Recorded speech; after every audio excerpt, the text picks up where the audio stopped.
ఓం శాంతి. ఈరోజు సద్గురువారం యొక్క భోగ్ సందేశం.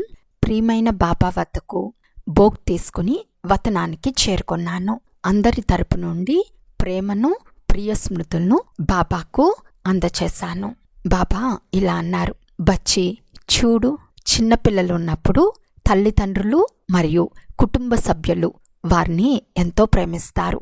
తర్వాత తల్లిదండ్రులు అతన్ని ప్రేమతో, స్నేహంతో కొన్ని విద్యలు మరియు పాఠాలు నేర్పిస్తారు. జీవితంలో ముందుకు సాగటానికి చదువు నేర్పిస్తారు. బాబా రెండో దశ కూడా చూపించారు.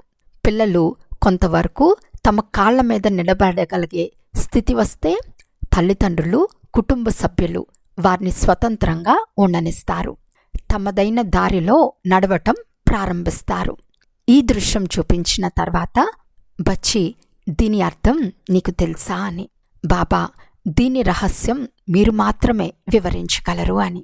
చూడు బచ్చి, ఆది సమయంలో వచ్చిన పిల్లలు, వాళ్ళకి బాబా మరియు మమ్మ ఆ పిల్లలను ఎంతో ప్రేమతో పాలన చేశారు.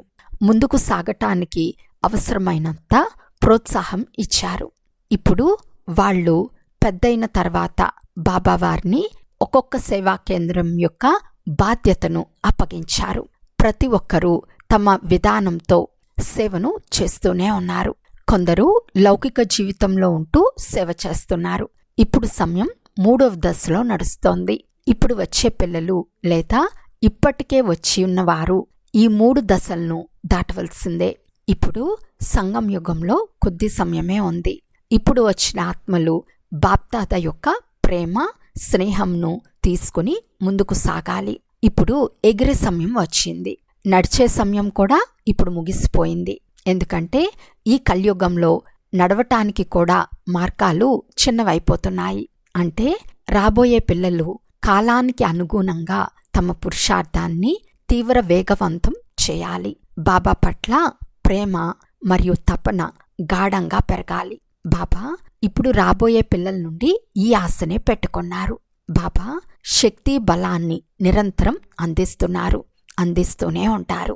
బాబా ముందు భోగ్ స్వీకరింపబడింది.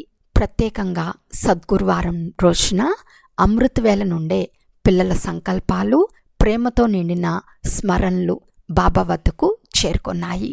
మరియు బాబా తన పిల్లల్ని చూసి ఎంతో ఆనందిస్తున్నారు.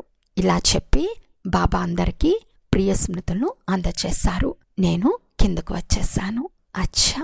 ఓం శాంతి.